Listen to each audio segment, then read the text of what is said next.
Just give it another minute or so.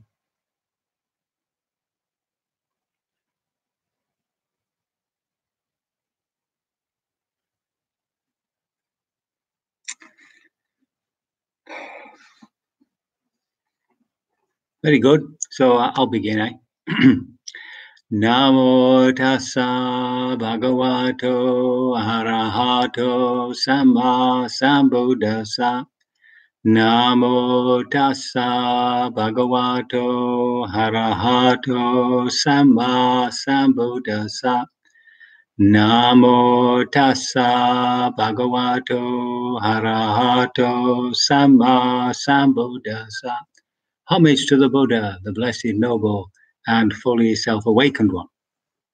I was going to tackle this question of the precepts, which was, let me see if I can find the question. Are all stages of the Eightfold Path equally important? I might get around a little bit to that, but I came across a couple of interesting little articles here, which letters actually, which you might be interested in.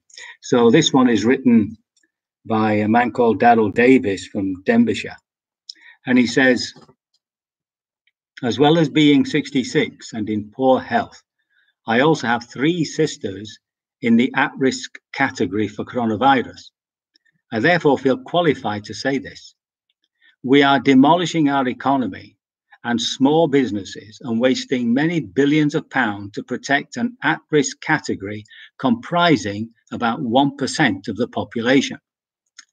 The science suggests that the rest of us may get a mild form of virus but will recover. The best estimate states that 250,000 people will lose their lives.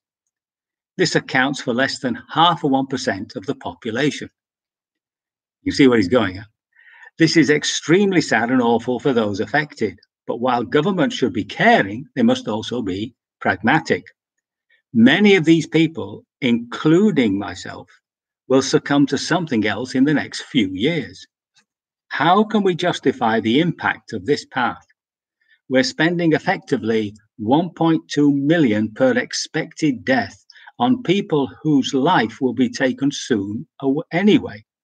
Yet we cannot find the tens of thousands of pounds, only tens of thousands, for specialist cancer treatment for much younger people. It will take years to recover from this. I'm just wondering what your comment might be on that, if there's any coming through.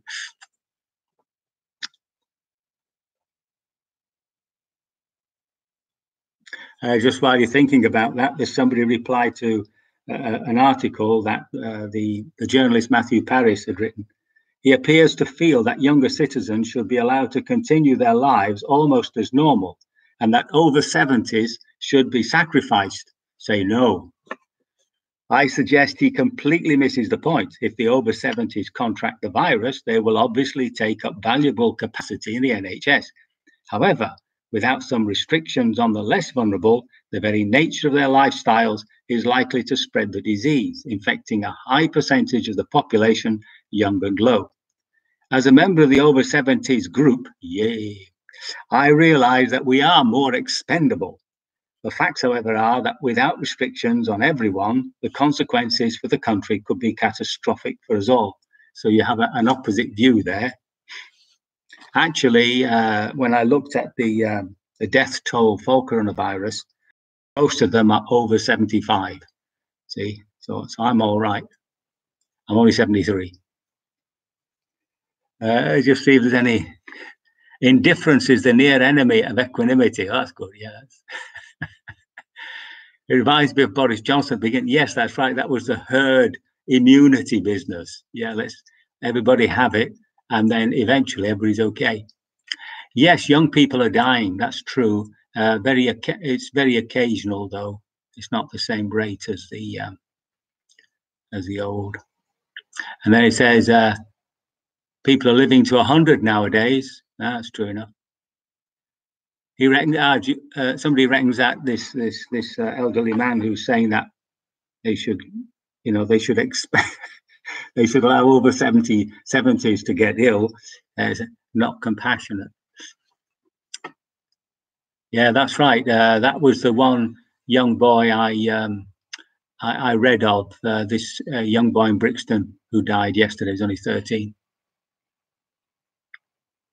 Anyway, you can see there are varying views and opinions as to how the government ought to have reacted. But of course, the more cynical reaction to this has been, governments moving towards authoritarianism, and even in Europe, there this fellow in Hungary, what's his name? I had it somewhere. I knew I'd forget. Viktor Orban. He's basically become a dictator.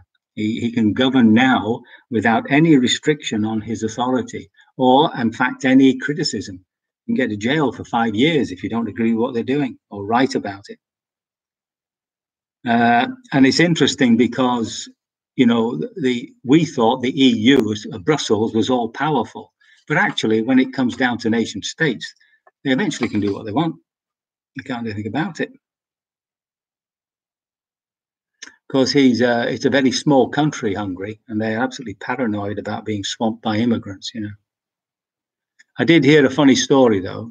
There's a nun I know from the Czech Republic, and the Czechs also don't want any immigrants whatsoever. And this businessman, he actually set up a few jobs for the immigrants coming through Czechoslovakia. But nobody wanted to stay. Everybody wanted to go to Germany. so that was a bit of a downer.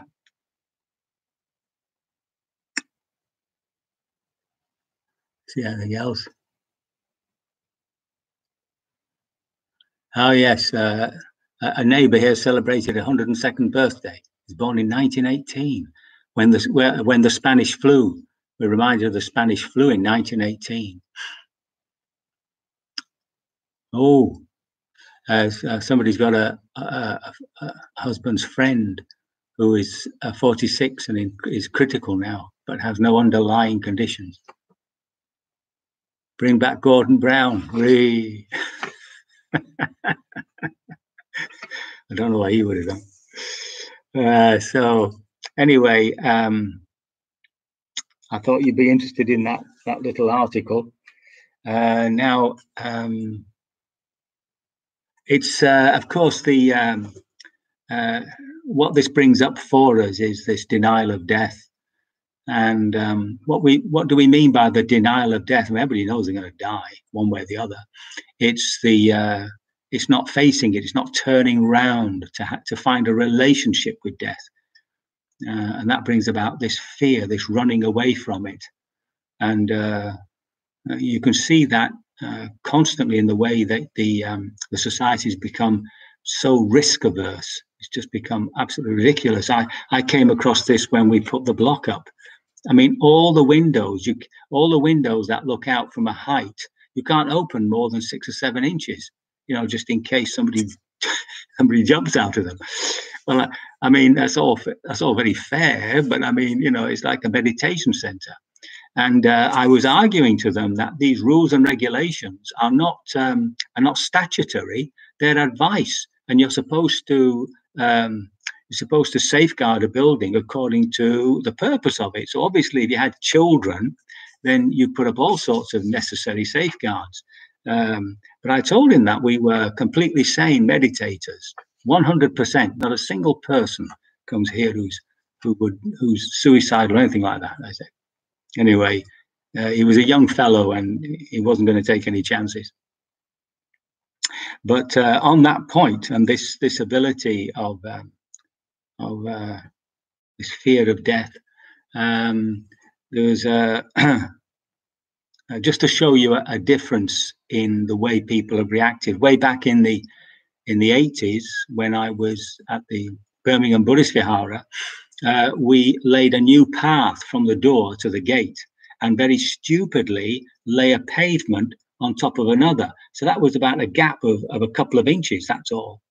And one dark evening, you could never have seen it, one dark evening, a woman came, tripped over it and broke her nose. So, of course, when she told us that, we said, look, we've got public liability, why don't you claim and we'd look after it. And she wouldn't claim at all. Many years later, in the year 2001, something like that, I was asked to go to a group of depressives. It was a depressive support group. And there were about 30 people in the room. It's a bit of a downer because it seemed as though all they were doing was making each other more depressed by telling each other how depressed they were. And there was one guy there who wasn't, and he was full of life and full of vim, and you could see one or two people were snarling. It wasn't. I didn't think the atmosphere was very supportive. Anyway, the man who was running it, he gave his life story for the day, how he'd been during the week, and he said he'd been walking on a pavement and he tripped up, and he'd hurt his knee or something, nothing particularly serious, anything like that. So he decided to claim from the local government to sue them, and they said he didn't have grounds to sue them at all, you see. And then he said, I got very angry about that, and then I got depressed. So you can see there's various attitudes out there in society. But this whole problem of denial of death. See, the Buddha gives us an exercise which you can try. It's extremely powerful, because I've done it myself. I know what I'm talking about. And he's talking to certain monks who are practicing contemplation of death. And as he goes through, I'm just paraphrasing now. One monk will say, I have set myself up, as an imaginary point that when I finish this 3-month retreat, 3-month seclusion, I'm going to die. And I'm sort of, as I approach it, I'm getting the feel of death, you see. The Buddha says, no. He says, that's not how you practice the contemplation of death. And then as he goes along to different monks, the time gets shorter and shorter until somebody says, I'm sitting here contemplating that I might die during the night, something like that. And he says, no, that's not the way to contemplate death. He says, you have to contemplate death by recognizing as you breathe that every half breath you could die.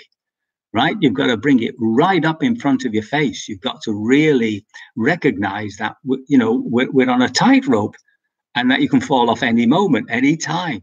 And if you really work on that for a few minutes, a few seconds, and really, really convince yourself how fragile life is, then you begin to get that contact with the fear of death.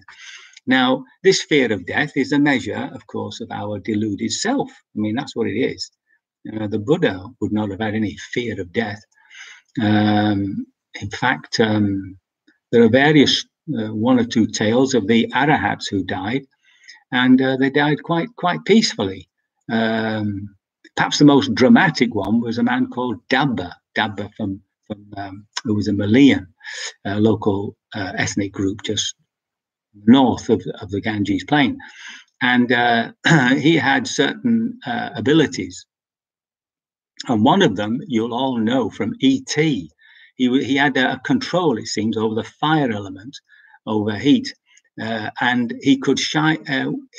When he became liberated, he said to the Buddha, would he mind if he just took care of lodgings in the monastery? And he said, that's fine, you see. So it says that as the monks came in, he would ask them what they wanted to study or something like that. And he would put them in various sections. So the people who wanted to study the Vinaya, the rule, he'd put them with those people, the ones who studied Dharma with those people, and the ones who meditated with those.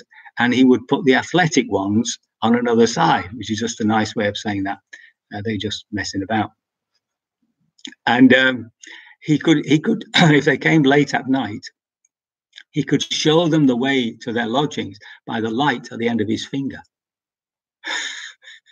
Now, these days we don't believe things like that, but you'd be surprised. And it seems as though when he died, he just rose up in the air and exploded into light. That's how it's described. So that's just a little story, just to keep you happy. this fear of death, you see, is something that we can, because it's all around us at the moment. People are quite paranoid about it. Is to recognize that it really drives us to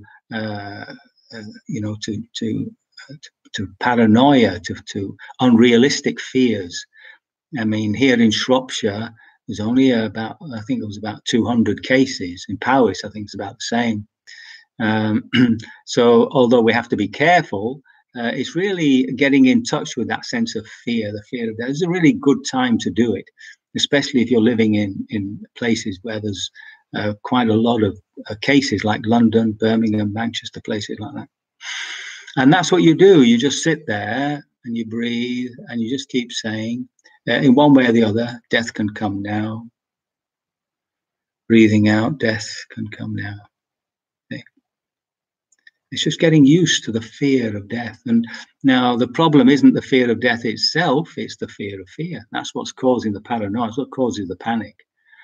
And it's a way of getting used to the feeling of fear. Whenever that comes up, the feeling of anxiety, of fear, is to sort of sink into it. This business of, remember the Buddha in the Satipatthana discourse is always saying to get feelings in feelings. You have difficulty getting people to get into a feeling. So you've got to sit in the midst of the bonfire and feel the fear.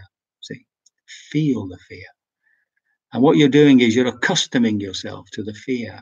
See, and that means the reaction of fear is disappearing, is going away.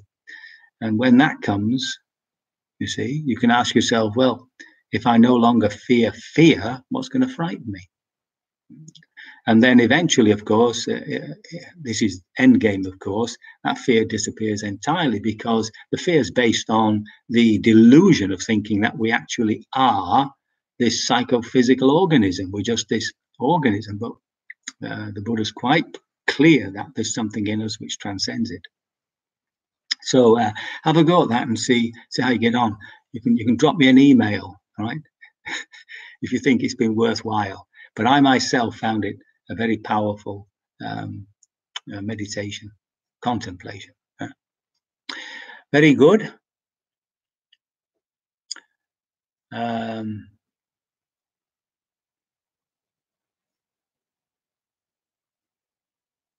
Some little comments here.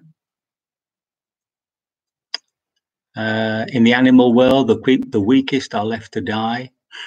Decisions during this extraordinary health crisis will reflect our humanity or compassion or our greed. The problem is we don't know what happens after death. No, that's you want to stay with that, you see. I mean, of course, there is this teaching of rebirth, but you don't have to come to a conclusion. You can actually stay with that, with the thought that you will be utterly annihilated. Yeah, that's where the fear is. That's where you'll contact the fear. Yeah, very good.